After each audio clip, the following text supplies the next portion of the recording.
From the earliest writings of man, we know that the human race has been comprised of the haves and the have-nots. When I was a kid back during the Great Depression, I was obsessed with a desire to know what invisible something separated the haves from the have-nots, being a have-not.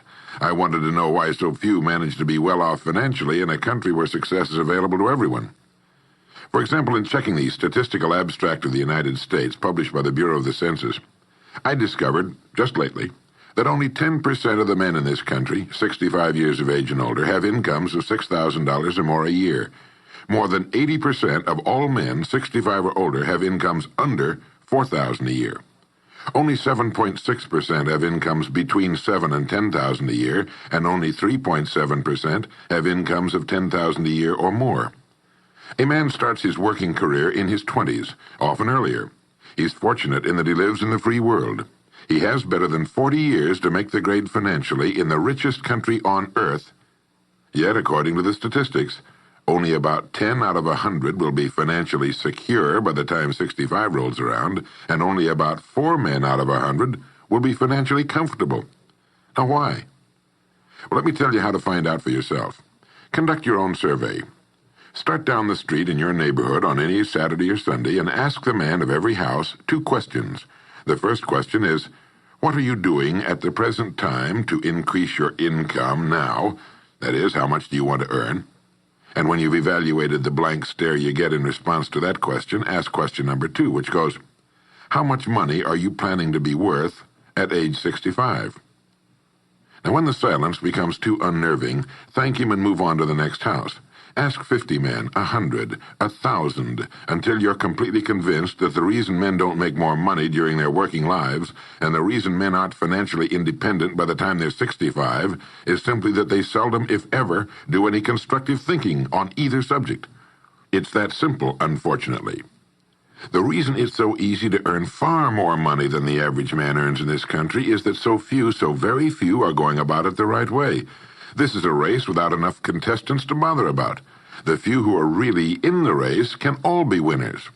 Some will finish ahead of the others, but even the man who finishes last in this race will be financially secure. Most people, more than 90%, aren't even in the race. To prove it, ask yourself the 2 survey questions. Up until the time you started listening to this message, what were your plans for increasing your income? How much do you want to earn? And how much money had you decided to be worth by the time you're 65?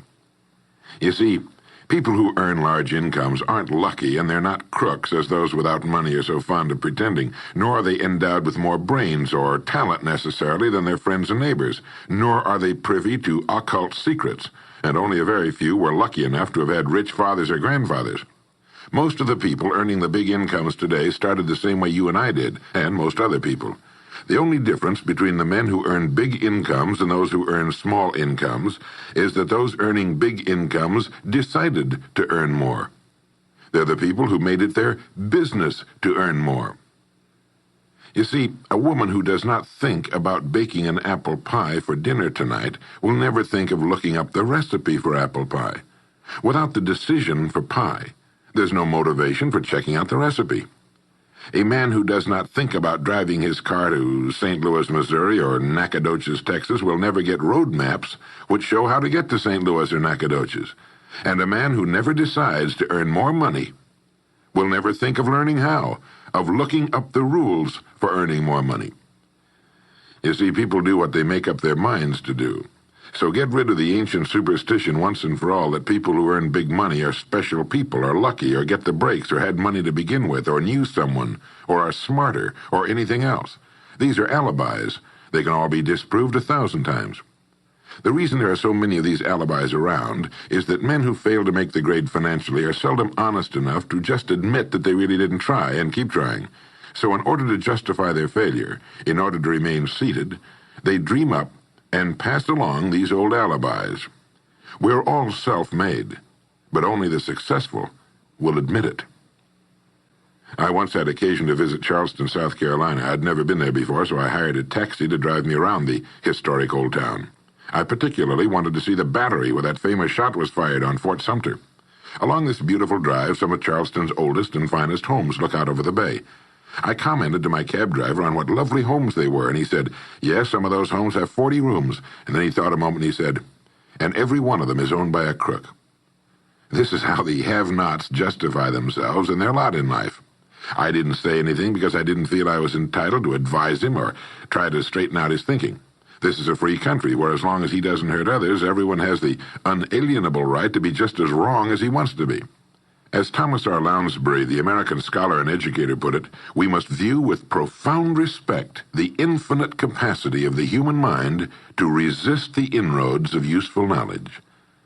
My taxi driver and men and women like him all over the world have been kidding themselves and holding themselves down and refusing the bounty and abundance of the world for centuries.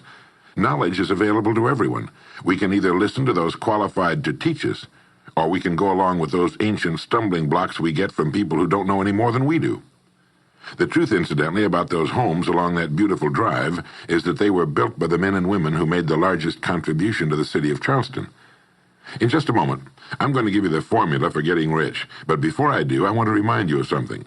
Before a jet pilot begins his takeoff from an airport, he carefully goes over a checklist, item by item. He does this not only because it's required by law, but because he cannot afford to trust so important a job to his memory alone. He has another checklist that he goes over just as carefully before he begins his letdown at his destination. He does this without fail every time he takes off and every time he lands. Well, I think living successfully is as important as flying an airplane. And because of this, I think each of us needs a checklist, too. And that's why there's one included with this cassette. We need a checklist to go over item by item before we take off in the morning and before we drop off to sleep every night. So I want to recommend that you affix the checklist to your bathroom mirror. Stare at it as you brush your teeth in the morning, and stare at it again as you prepare for bed at night. Go over each item, and as you do, think of what each item represents. Now here's number 1. It's the formula for getting rich. It also explains why you're in your present position, whether you're earning $6,000 a year or $16,000 or $60,000 or $600,000. It applies to every adult, whether he's employed or unemployed. It applies to the richest man and to the poorest, and every person in between. And here it is. Our rewards in life will always be in exact proportion to our contribution, our service. Now that's what the formula means as the first item on your checklist. Memorize it. Our rewards in life will always be in exact proportion to our contribution, our service. Listen to it, think about it until you know it emotionally as well as intellectually. It might give you some slight feeling of superiority to realize that there's probably not another man within a mile of where you live who knows it. You can add it as a question on your survey if you want proof of that. If you want it in another form, here it is as it applies to a man's job. It's the same thing really, the same thing applies, but you can express it differently. The money you're paid by the company you work for will always be in direct ratio to the need for what you do, your ability to do it, and the degree of difficulty involved in replacing you. Maybe you want to write the formula down in both of its forms and think about it until it's as much a part of you as your name. The reason it isn't spelled out on your checklist is because you might not want everyone to know what you're up to. The checklist is valuable only to a person who knows what the words really indicate. All right, you've got the formula. As you think about it, its meaning will become clearer to you. With the formula, there are 2 rules which must be applied to properly use it. This formula, together with the 2 rules, is your recipe or your roadmap to earning all the money you really want. Now let's take a look at item number 2 on your checklist. And I'm serious about your putting this checklist on your mirror. You'll notice it's pressure sensitive. Item number 2, the gold mine. The Pulitzer Prize-winning playwright Archibald MacLeish in his play The Secret of Freedom wrote, "The only thing about a man that is a man is his mind. Everything else you can find in a pig or a horse." Strong words, aren't they? But as long as you live, you'll never hear a truer statement. The key to every human being's success lies in his mind, the gold mine between his ears. One idea can make you rich. A lot of good ideas can move you steadily upward in the work you do, and ideas are free. Now just think. There's nothing now being done commercially that will not be done better, much better in the years ahead. Next year's homes and most of what's in them will be better than this year's. Next year's cars will be better. Next year's manufacturing, distributing, marketing, and selling and advertising should be better. Nothing is now being done as well as it must be done in the future, and every innovation, every new improvement will be somebody's brainchild. Now, what's your specialty? How many good ideas have you come up with during the past year? If you continue on as you have in the past, where will you be and what will you be earning, say, a year from now, 5 years from now? Every day of our lives, we walk or drive by more opportunity than we could develop in a lifetime, in 50 lifetimes.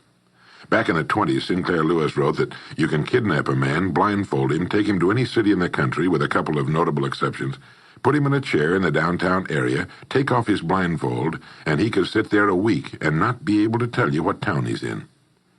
The streets are all alike. The buildings are all alike. The businesses all look alike. This is still largely true today. The reason for this being that most businessmen in this country are playing a game called follow the follower. If a man goes into business, no matter what line it happens to be, the first thing he does is make certain that his place of business, outside and inside, looks exactly like every other place of business of that type in the country. Do you know why? It's because he's been playing copycat since he was a year old and does it without thinking about it. For the same reason kids dress alike in school. He wants to be one of the gang. He doesn't necessarily examine all the business establishments in his field and pattern his on the one outstanding example, the one that inspires him, the one that he can really believe in. He just does what everybody else in his business is doing, and by this simple process, he guarantees his own mediocrity. Whose drum are you marching to, if indeed you're marching to anyone's, and why? Remember, whatever you now do for a living will be done differently, quite differently a few years from now. Never in the history of mankind have the opportunities for all of us been so great. But the great majority of people will be the beneficiaries of progress, not those who bring it about. Which group are you going to belong to? If you want to be a contributor, not just a beneficiary, here's the first rule. It appears on your checklist as the gold mine. So, think. Think deliberately and with a purpose. Use the gold mine between your ears. Begin by thinking at a special time every day. Back during the Depression, a New York lumber dealer was growing rich while other lumber dealers were going broke. When asked how he did it, he said, "Every evening when I get home, I close myself up in a quiet room, sit in a comfortable chair, and ask myself, how will my business be conducted 10 years from now? Then I try to do it now." Instead of competing with every other lumber dealer, which is what they were doing, he was creating. He was doing the very thing man was designed to do, the very thing man does best. A company growing at the rate of 10% a year will double its size in less than 8 years. But a man can improve his effectiveness 50%, or 100% a year, or more. The experts tell us that every one of us has within him deep reservoirs of ability, even genius, that he habitually fails to use. Well, let's begin now to reach into these deep, rich areas of pure net profit and use more of our real abilities. Let's think. Here's the best way I've found to make yourself think. Start getting up a little earlier than you're accustomed to. Right off the bat, this gives you extra time that 95% of the men in this country are not using at all. 1 hour earlier a day gives you 6.5 extra 40-hour weeks a year. But at this time in the morning, take a refreshing shower, dress, get yourself a fresh, hot cup of coffee if you're a coffee man, and then sit down to a clean sheet of paper. At the top of the paper, write your financial goal. Now, this is the amount of money per year you intend to earn soon. Incidentally, you might like to keep this to yourself, too. It's nobody's business but yours. Then, start to think. Think about your goal and what it'll mean to you and your family. Then see how many ideas you can come up with to help you reach that goal. Ideas to improve what you now do for a living. Ways of increasing your contribution to match your income goal. You know, jobs don't have futures. People do. No matter what line of work you may be in, there is within it more than enough opportunity to last a lifetime. You don't have to think of brand new ideas or revolutionary new ways of doing things, although you well might come up with some. Think of ways of improving what is now being done. If you're to increase your income by the amount you've specified, you must find ways of increasing your contribution, your service. And the key to this is to be found in your mind, in that gold mine between your ears. Try for 5 ideas every morning and write them down, and save those sheets of paper in a special idea file. Many, perhaps most of your ideas will be worthless, but some of them will be very good. A few will be excellent, and every once in a while you will come up with something really outstanding. You see, 5 ideas a day is 25 a week if you don't think on weekends. Now that's more than 1,000 ideas a year. One idea can get you to that income you're shooting for. The law of averages swings so far in your favor you just can't miss. Try to develop a sense of expectancy. That is, try to hold the feeling that the goal you're shooting for is a sure thing, and that it's only a matter of time before it's realized. You know, Henry Ford didn't start making cars until he was 45. A friend of mine started a new company at 65. He's still going strong, and his new company has sales of better than $300 million a year. It's almost never too late. Try not to think of things outside of your own line of work or whatever it is you're most interested in. To think well and profitably, you must discipline your thinking. Keep it on course, controlled, keep it in one field, specialize. Now for the final item on your checklist. It appears as the word. And the word is attitude. Attitude has been called the most important word in the language. William James put it this way. He said, "The greatest discovery of my generation is that human beings can alter their lives by altering their attitudes of mind." Now, this is something to think about. Can alter their lives by altering their attitudes of mind. It's another way of saying we become what we think about. Look at it this way. Your total environment, if you've been an adult for any appreciable period of time, your total environment is a reflection of you as a person. The house and the neighborhood in which you live, the car you drive, the clothes you wear, the job you do, the people with whom you regularly associate. Your total environment is an exact and merciless mirror of you as a human being. Now, if you feel your environment can stand some improvement, you have only to improve your attitude, and your world will gradually change to reflect the changing person. Here's how to change your attitude. Beginning now, begin to act as would the person you most want to become. Now that is, if you were already in possession of the goal you're shooting for, how would you conduct yourself in all of your affairs? Well, do it now, and tomorrow, and the next day. Begin now to act the part of the person you most want to become, and you'll end by becoming that person. Subtly, in little ways, in the way you dress, in the way you talk, in the unfailing courtesy you show to every person with whom you come in contact, begin to act the part of the person who has already achieved that which you're shooting for. The German philosopher Goethe gave us the secret when he said, before you can do something, you must first be something. When you behave like the person you most want to become, the things that person would have will tend to come to you. It's simply cause and effect. Don't be in too big a hurry.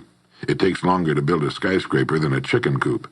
Build slowly, steadily, and well. Then when you make it, you'll keep it. You'll stay on top. Always be suspicious of the so-called get-rich-quick scheme or sudden success. Never forget that word, attitude. It's your attitude toward the people with whom you come in contact that will determine their attitudes toward you. The person with the great attitude toward life and the world is the person other people call lucky. He's not lucky. He's just using our old friend, cause and effect. His causes are excellent, and his effects have to be just as good. Well, that's it. 3 things to remember. 3 things to practice every day. If you spent 16 hours a day, 7 days a week, practicing your golf swing, in a relatively short time, you'd have a grooved, beautiful swing like the pros. So practice your new attitude every day, every waking hour. Practice thinking a few minutes every morning, and you'll find yourself thinking all day long. And remember the formula. Our rewards in life will always be in exact proportion to our contribution, our service. Go over the ideas in this message every day until they're as much a part of you as your name and your temporary address. You'll notice that each time you listen, you'll hear something new. You'll get a new idea you failed to get before. This is Earl Nightingale, and thank you.